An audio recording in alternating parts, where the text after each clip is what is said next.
Persiapan nak sambut Ramadan, nak seronok dengan Ramadan ialah baca doa yang Nabi baca ni. Allahumma sallimna li Ramadan.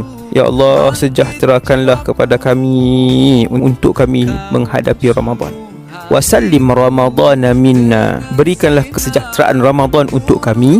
Kesejahteraan yang ada dalam Ramadan tu bagilah untuk kami ya Allah nanti. Wa tasallamhu minna mutaqabbala. Dan terimalah ibadah Ramadan daripada kami dengan sebenar-benar penerimaan. Doa ni boleh tulis lekat di dinding, baca hari-hari sebelum sampai Ramadan. InsyaAllah Allah Ta'ala bagi seronok nak sambut Ramadan. Doa ni insyaAllah yang Nabi baca ni untuk Allah Ta'ala lancarkan ibadat kita dalam Ramadan. Allah dorong hati kita, masa, tenaga kita, fizikal kita untuk beribadat dan kebaikan dalam Ramadan. InsyaAllah dengan doa ni Allah Ta'ala jadikan kita ikhlas untuk melakukan ibadat dalam Ramadan.